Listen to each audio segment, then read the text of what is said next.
Hello student, welcome back to my YouTube channel. आज हम करने वाले हैं इसमें असाइनमेंट नंबर 4 क्लास 10th के लिए है। सब्जेक्ट है सोशल साइंस। तो इसमें हम आपका इंग्लिश मीडियम का असाइनमेंट करने वाले हैं। तो जो बच्चे इस चैनल पर नए हैं तो फटाफट चैनल को सब्सक्राइब कर दो, लाइक कर दो, वीडियो को अपने दोस्तों के साथ भी शेयर करें। और जो हिंदी मीडियम के छात्र इस वीडियो को देख रहे हैं तो ऑलरेडी मैंने अपलोड कर रखा है हिंदी मीडियम में सोशल साइंस का असाइनमेंट। तो आप वहाँ पर जाएँ, विजिट करें, देखें, कॉपी में नोट करें, अपने टीचर से चेक कराएँ। और आपके बाकी सब्जेक्ट की इंग्लिश का असाइनमेंट अपलोड है, हिंदी का असाइनमेंट आपका अपलोड है, आप जाके कर सकते हो। बाकी इंग्लिश मैथ्स और साइंस का असाइनमेंट जो आपका इस पे अपलोडेड है, बोथ मीडियम यानी कि दोनों माध्यम में है, हिंदी और अंग्रेजी माध्यम दोनों में है। तो आप जाके वहाँ से देख सकते हैं। और जो भी बच्चा मेरे चैनल पे नया है तो प्लीज़ बच्चे चैनल को आप सब्सक्राइब कर दो। और आपको ये काम करना है, एक सब्सक्राइब करना है, वीडियो को लाइक करना है, एक लाइक दे के ज़रूर जाओगे, और कम से कम एक दोस्त को आपको शेयर करना है, और मैक्सिमम आप कितने फ्रेंड्स को इसे शेयर कर सकते हो वीडियो को। तो इसमें काफ़ी अच्छे से आपको हमने ये कंप्लीट कराया है। जबकि फर्स्ट क्वेश्चन है, what is the difference between hydel power and thermal power. तो इसमें डिफरेंस पूछा गया है, हाइडल पावर और थर्मल पावर में डिफरेंस पूछा गया है। तो यहाँ आपके ऐसे नंबर हैं सारे 1 2 3 4 इस तरीके करके, और इधर आपका हाइडल है, इधर आपका थर्मल पावर है। तो हाइडल पावर ये है, क्या है, ये प्रिपेयर होती है वाटरफॉल के द्वारा प्रिपेयर होती है। थर्मल पावर ये कोल के द्वारा प्रिपेयर होती है। ये आपके रिन्यूएबल सोर्स ऑफ इलेक्ट्रिकल है, और ये नॉन रिन्यूएबल है सोर्स ऑफ इलेक्ट्रिसिटी, यानी कि आपके जो होते हैं नवीकरणीय, और ये नवीकरणीय है जो हिंदी में आप पढ़ते आए हैं, और ये अनवीकरणीय है। इसके बाद थर्ड है, ये क्या है, ये हमारे जो वातावरण को पॉल्यूशन नहीं, इससे प्रदूषण नहीं फैलाता है हमारे वातावरण में, यानी कि it does not cause pollution in environment. और ये है use of thermal power cause pollution for it on large scale coal is burned and so air pollution take place। तो इसी में क्या होता है, यह हमारे जो पर्यावरण में प्रदूषण का कारण है, क्योंकि जब कोयला जलाया जाता है तो उसके अंदर से जो भी उसमें धुआं वगैरह जो भी निकलता है वो हमारे वातावरण में पोल्यूशन करता है। इसका जो फोर्थ है, big dams are constructed for hydel power due to it many forest areas disturb. तो इसमें क्या होता है, बड़े बड़े डैम्स बनाए जाते हैं, काफ़ी बड़े बड़े बांध बनाए जाते हैं हाइडल पावर के लिए। तो इससे क्या होता है, काफ़ी जो आपका जंगल का क्षेत्र है, जो आपके वन लगे हुए हैं, कि डिस्टर्ब होते हैं, क्योंकि काफ़ी सारे जगह वन काटा भी जाता है, तो ये एरिया काफ़ी प्रभावित होता है। तो कहीं ना कहीं इसका भी एक नुकसान है। और इसके लिए जो डैम्स वगैरह बनाए जाते हैं तो ये डैम्स टूटने पर भी काफ़ी प्रॉब्लम वगैरह आती है। तो इस थर्मल पावर में क्या होता है, mines are dug and due and it to it very precious forest is destroyed. तो इसमें भी यही है कि जैसे माइंस वगैरह में कोयला कहाँ से मिलता है आपको, ज़मीन के नीचे से कोयला जो रहता है वो कोयला खोद खोद के इस तरीके से बाहर निकाला जाता है।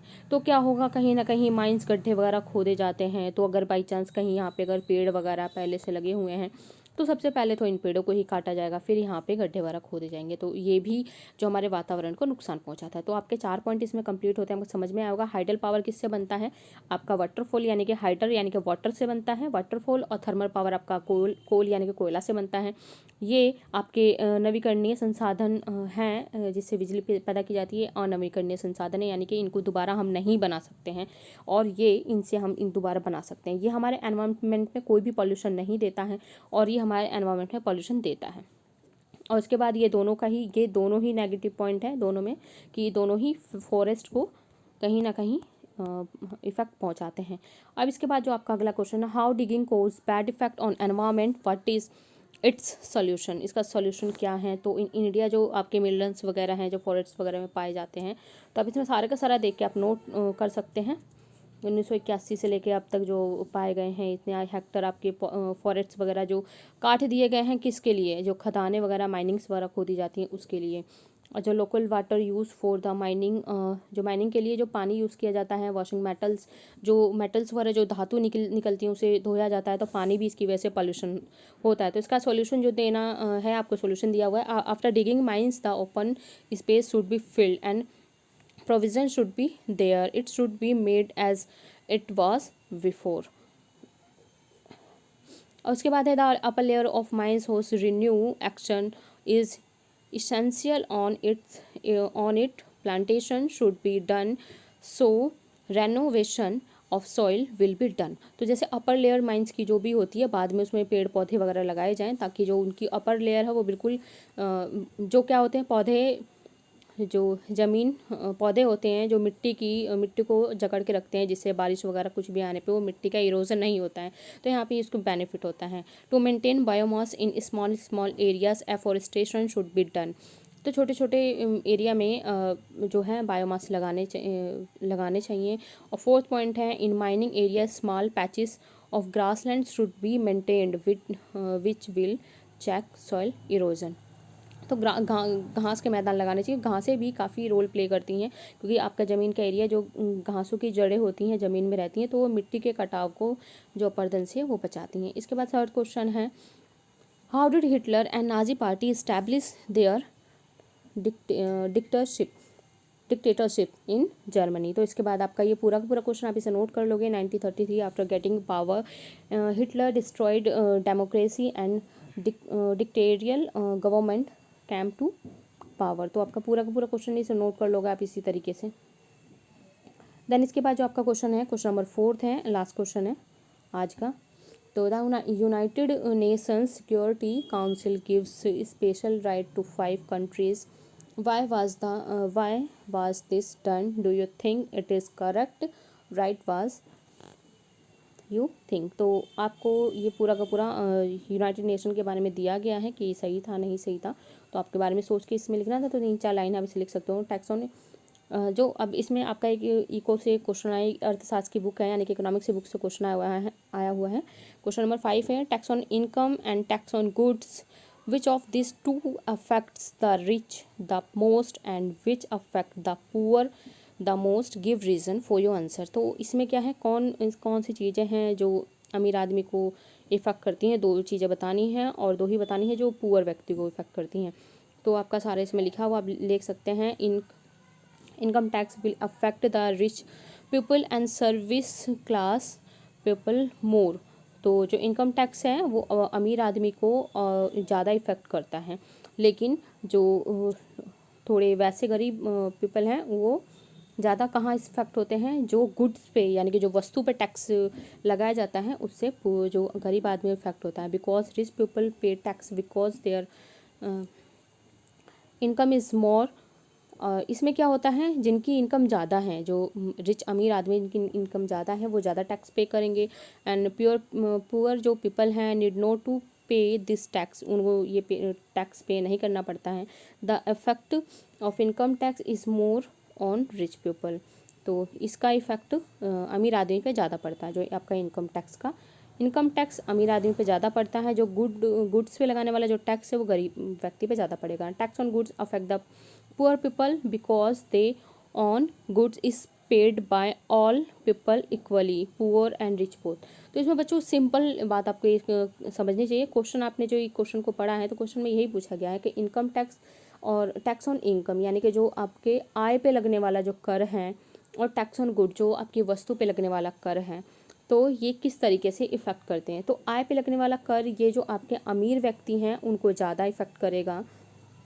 ये जो आपके अमीर व्यक्ति इनको ज़्यादा, और जो गुड्स पे लगने वाला टैक्स है ये पुअर व्यक्ति को ज़्यादा इफ़ेक्ट करेगा.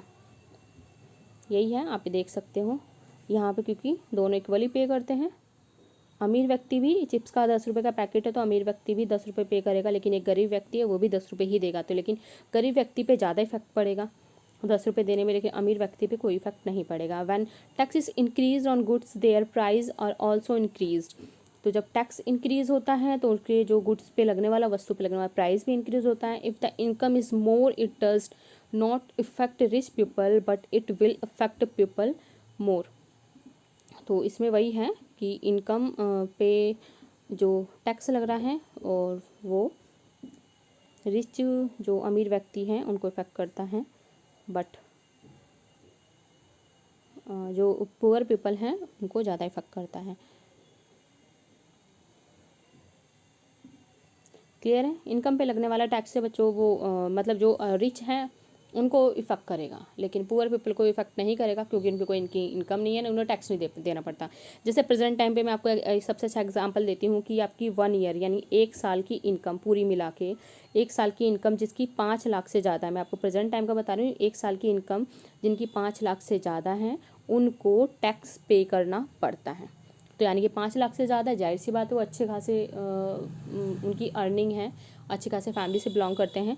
और जिनकी 5 लाख से कम है, वो चाहे 1 लाख है, 2 लाख है या 3 लाख है या महीने की 36,000 है या 70,000 है, तो उनको टैक्स पे ही नहीं करना पड़ेगा। तो आप समझ सकते हो कि एक रिच जो पीपल है जो 5 लाख से ज़्यादा कमा रहा है तो वही टैक्स देगा, इनकम टैक्स, और जो एक पुअर पीपल है वो टैक्स नहीं देगा क्योंकि उसकी इनकम ही इतनी नहीं है। तो आई होप आपको अच्छी वीडियो लगी होगी, आपको समझ में आया होगा। तो इसी प्रकार आप मेरे चैनल पे बने रहें, चैनल को सब्सक्राइब कर लो, आपको सारी की सारी वीडियो के सॉल्यूशन प्रोवाइड किए जाएंगे, चाहे वो साइंस हो, चाहे मैथ्स हो, चाहे इंग्लिश हो, और एटलीस्ट हिंदी या संस्कृत, सारे आपको प्रोवाइड किए जाएंगे। संस्कृत का भी आपके इस पर असाइनमेंट अपलोडेड है, आप जाके ज़रूर देखेंगे।